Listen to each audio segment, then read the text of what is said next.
MBBS in just 16 lakhs. Kyrgyzstan, Central America, Russia, Georgia. Orbit Global Education.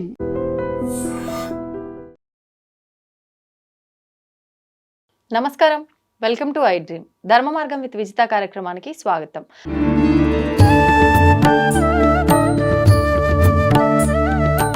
నమస్తే అమ్మా. నమస్తే అమ్మా, మనం ఈ మధ్యకాలంలో దత్తాత్రేయ స్వామి గురించి ఎక్కువగా వింటూ ఉన్నాం. అసలు ఆ దత్తనామం స్మరిస్తేనే మనం కోట్లాది దేవతల్ని స్మరించిన పుణ్యం కలుగుతుంది. ఈయన ఒక్క నామం మనం గనక స్మరించడం మొదలు పెడితే మిగతా దేవతలందరి అనుగ్రహం కూడా ఉంటుంది అని చెప్పి రకరకాలుగా వింటున్నాం ఈ మధ్యకాలంలో. ఎందుకు ఆ నామానికి అంత ప్రత్యేకత, అంత విశిష్టత? దాని గురించి వివరించండి. దత్త అంటేనే ఆయన దత్తాన్ని చేసేసుకున్నాడు. ఇక దత్త అంటే అత్రి అనసూయలు ఇద్దరు కూడా తపమాచరించి, ఎన్నో వేల సంవత్సరాలు తపమాచరించి త్రిమూర్తులను భూలోకానికి తీసుకొస్తే వాళ్ళు మనతో ఉంటే ఈ మానవాళికి ఉపయోగపడుతుందని వాళ్ళు ఎన్నో సంవత్సరాలు తపమాచరిస్తే త్రిమూర్తులు ప్రత్యక్షమవుతారు. అది కూడా అనసూయామాత పాతివ్రత్యం పరీక్షించడానికి వస్తారు. అది అందరికీ తెలిసిన విషయమే.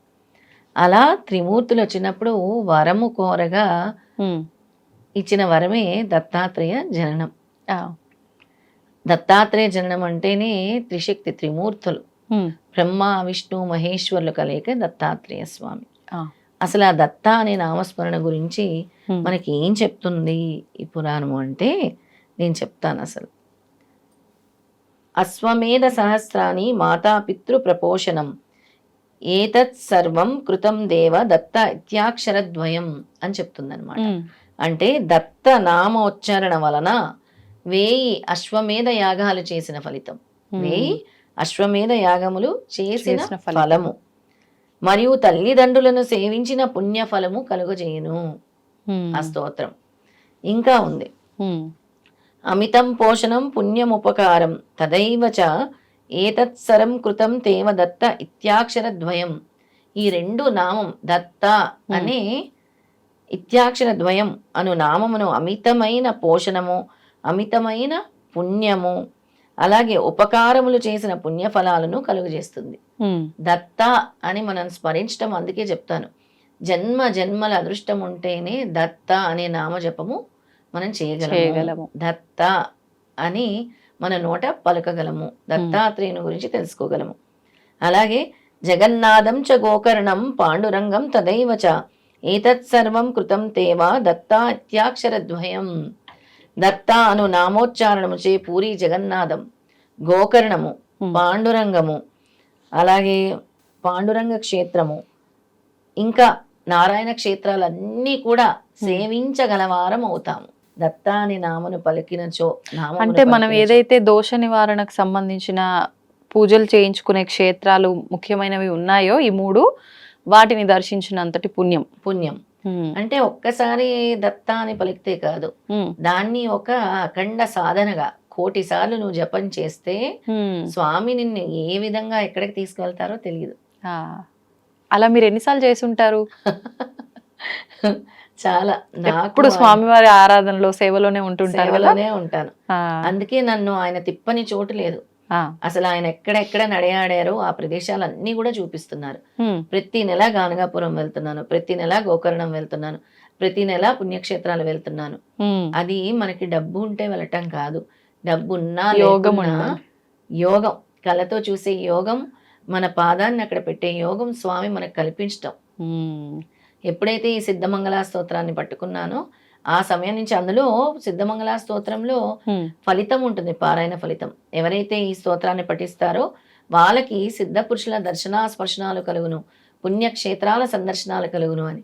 అలాగే ఎప్పుడైతే ఈ స్తోత్రాన్ని పట్టుకున్నానో విజిత, స్వామి పుణ్యక్షేత్రాలు లెక్కలేనని పుణ్యక్షేత్రాలు. ఎన్ని సంవత్సరాలు అవుతుంది మీరు ఆ స్తోత్ర పారాయణం చేయబట్టి? నేను చాలా సంవత్సరాలు చేసి తర్వాత నేను నా ప్రొఫెషన్ లో బిజీగా ఉన్నాను. గత 3 ఏళ్లగా కంప్లీట్ గా దీనిలోకే వచ్చేసాను. 3 సంవత్సరాల నుంచి ప్రొఫెషన్ ఇంకా అన్ని అయిపోయి కంప్లీట్ గా దత్తాత్రేయ స్వామి ఆరాధనలోనే ఉన్నాను కంప్లీట్ గా. 2011లో బాబా దేవాలయం నిర్మించాను. తర్వాత దత్తపీఠాన్ని 2 సంవత్సరాల క్రితం స్థాపించాను. సూపర్. ఇంకా దత్తనామం గురించి స్వామి ఏం చెప్తున్నారంటే, ఇలాంటి క్షేత్రం తిరిగినే కాకుండా 6 శాస్త్రములు 18 పురాణాలు, 9 వ్యాకరణాలు కూడా దత్త అనే నామంలో ఇమిడి ఉన్నాయి. అంటే ఆ దత్త అనే నామం యొక్క పవర్ తెలియజేస్తున్నాను నేను. అంటే స్వామి ఏ విధంగా చెప్పారు అని. దత్తాను నామాక్షర ద్వయం చేసినచో, ఎవరైతే దత్త దత్త దత్త అనే నామాక్షర ద్వయం చేస్తారో, చేసినచో ఏకాదశి వ్రతం అష్టాంగ యోగము చేసిన పుణ్యమును పొందును.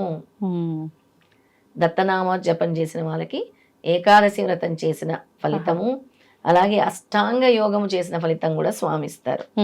అలాగే ఈ దత్త అను నామను పలుకువాడు వ్రతములు, నిష్టలు, తపస్సులు, దానములు, సామగానములు చేసిన పుణ్యము కలవాడవుతాడు, కలవాడగును అని చెప్తున్నారు. ఎంత చెప్పినా తక్కువే విజిత. అంత పవర్ ఉంది ఈ దత్త నామంకి. అసలు ఎంత పవర్ అంటే అంత.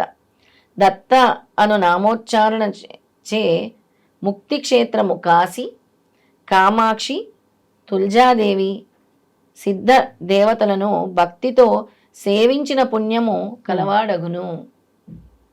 అమ్మవారిని భక్తితో, శక్తిపీఠాలు సేవించిన పుణ్యము కలవాడగును.